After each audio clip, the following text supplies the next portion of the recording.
Marijuana History 101, or should I say extremely brief Marijuana History 101. It's big, complicated, and we'll only be able to scratch the surface, so let's get started. The first thing that strikes one as odd when looking at the history of marijuana, which is also known as cannabis, is how very much legal it once was.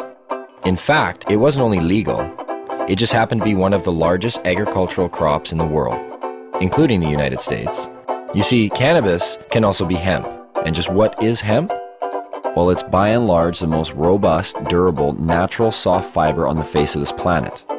Up until 1883, and for thousands of years before, cannabis hemp was the largest agricultural crop in the world. It had thousands of uses and products. The majority of fabric, lighting oil, medicines, paper, and fiber came from hemp. The first marijuana law to exist in the United States was a law ordering farmers to grow hemp. Benjamin Franklin used it to start one of America's first paper mills. The first two copies of the Declaration of Independence were written on cannabis hemp paper. Up until the 1800s, most of the textiles in the United States were made with hemp. 50% of medicine marketed in the last half of the 19th century was made from cannabis. Even Queen Victoria used the resin extracts from cannabis to alleviate her menstrual cramps. But the funny thing about industrial hemp was you couldn't get high from it. Yet, it was lumped in with the following, which also made little sense. Reefer madness. In the early 20th century, yellow journalism had surfaced. Articles depicted blacks and Mexicans as frenzied beasts who would smoke marijuana, play devil's music, and heap disrespect and viciousness on the readership, a majority of which happened to be white. Some offenses included looking at a white woman twice, laughing at a white person, or even stepping on white men's shadows. And this ended up leading to a law in the form of a tax stamp. A tax stamp that would not only include marijuana, but also hemp and cannabis medicines. It's speculated that hemp's potential for an abundance of new products was going to be in direct competition with other sources. And this, added to the reefer madness, led to the eventual downfall of all forms of cannabis. Popular Mechanics magazine had actually prepared an article entitled New Billion-Dollar Crop.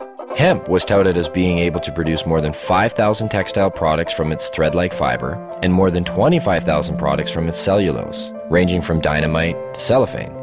Its superiority as a source for paper was also becoming known, especially with the development of hemp processing equipment.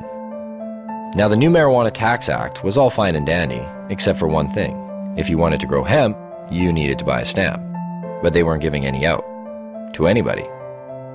And so, in effect, all forms of cannabis became illegal. Things pretty much stayed that way until World War II, when the government decided that hemp once again was a good thing and produced a video, Hemp for Victory. But by the time the war was over, hemp again became bad. And in 1948, when the marijuana law once again came into question, Congress recognized that marijuana was made illegal for the wrong reason. It didn't make people violent at all. It made them pacifists. The communists would use it to weaken America's will to fight.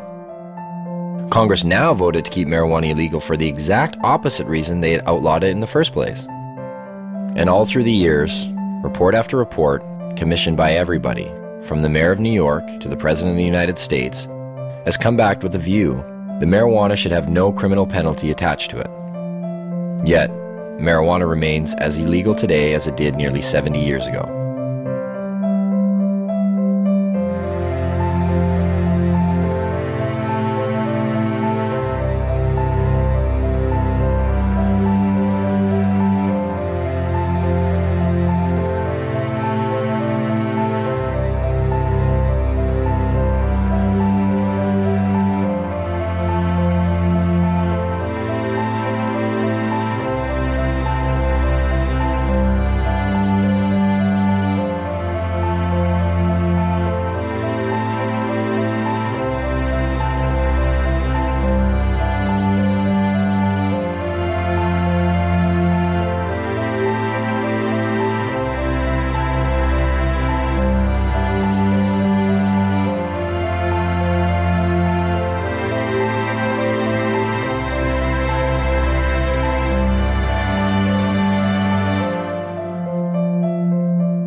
Marijuana.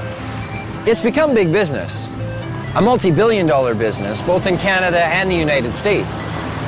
But why has it become such a big business? Here in British Columbia alone, it's speculated that the illegal BC marijuana trade brings in upwards of $7 billion annually. And up to 85% of that product heads south to the United States. Having become an international issue, when do the lines blur? How does a massive underground market like this survive while remaining illegal? Why is marijuana illegal in the first place?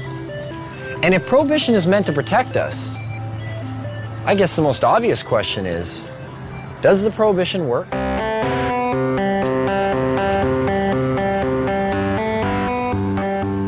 If prohibition worked, okay, if you could just wave a magic wand and say, this has gone away, I'd be all over it, you know. But the fact of the matter is that prohibition has never worked. You know, we've been here before. You remember the first prohibition, right? Which was? Prohibition of alcohol. No, I'm talking about the first prohibition. Thou shalt not partake of the fruit of the tree of knowledge. And who was the big cop? And how many people did he have to watch? 2. What are the goals of this prohibition? I assume the goals of prohibition are to reduce the amount of drugs available and to reduce the demand for those drugs. In both instances, cannabis prohibition's an utter failure. Has the prohibition stopped people from using marijuana? You get a phone call and says, I'm from the federal government. I want to know whether you've been using cocaine or marijuana recently. Presumably you might be getting a little bit of an underestimate. In 1937, there were estimated to be 55,000 marijuana users. And now there are estimated to be more than 50 million of them. That's a 100,000% increase. Seems to be quite a few of them. Yes, I'm afraid there are. Whether the drug is criminalized or decriminalized does not affect the rates of smoking of cannabis, either uptake or of discontinuation. So what are the dangers of using marijuana? I don't know. I don't know. Gives you like a rapid heartbeat. Smoker's cough. I'm sure it has some effect on your brain function, memory. I don't know, is there something unhealthy about moving slowly? It's not good for you. You're not fully conscientious of what you're doing. Thickens some membranes in your brain or something. Well, it's been science. I guess I'm being told it's been scientifically proven that marijuana kills your brain cells. That's the one I remember. Marijuana kills brain cells. I thought the same thing. You know, I didn't start smoking pot until about 5 years ago. I thought pot made you stupid. You know, I bought into it just as much as anybody did. I realized when I was like 30 years old that I was tricked. I was like, you gotta be fucking kidding me. 1974, the Heath-Tulin study. Ronald Reagan announces, the most reliable scientific sources say permanent brain damage is one of the inevitable results of the use of marijuana. Monkeys pumped full of marijuana, apparently 30 joints a day, had begun to atrophy and die after 90 days. Brain damage was determined after counting the dead brain cells of both monkeys who had been subjected to the marijuana and ones who had not. This study became the foundation of the government, and other special interest groups claim that marijuana kills brain cells.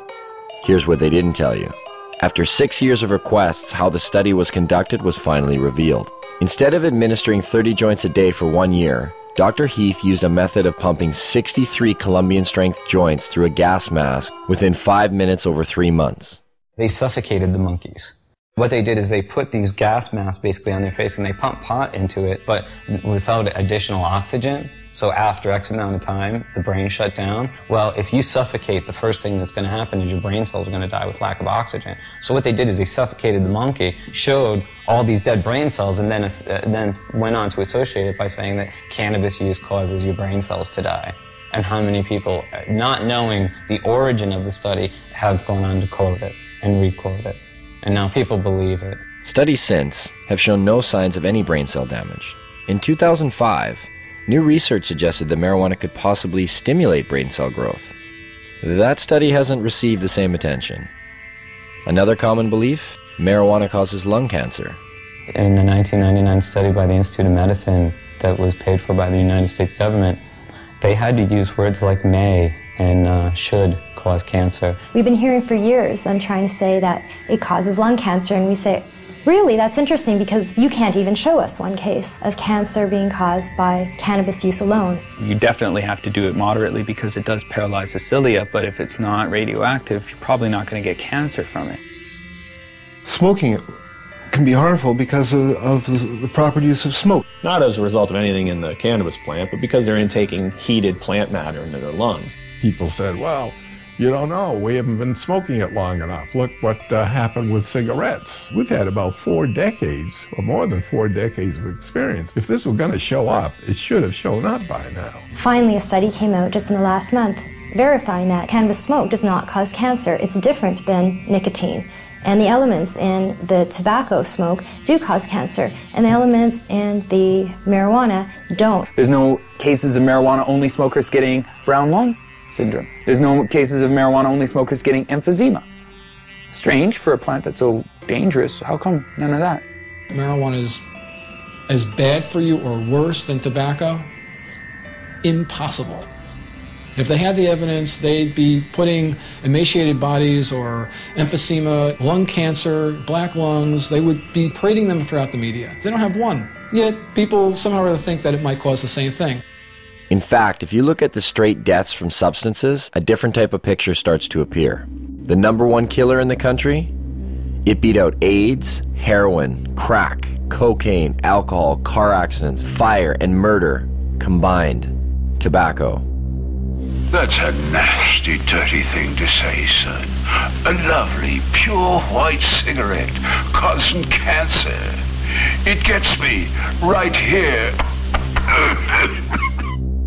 With an average of 430,000 deaths per year, considering it's a #1 killer, it's interesting to know that tobacco receives government subsidies and is grown with radioactive fertilizer.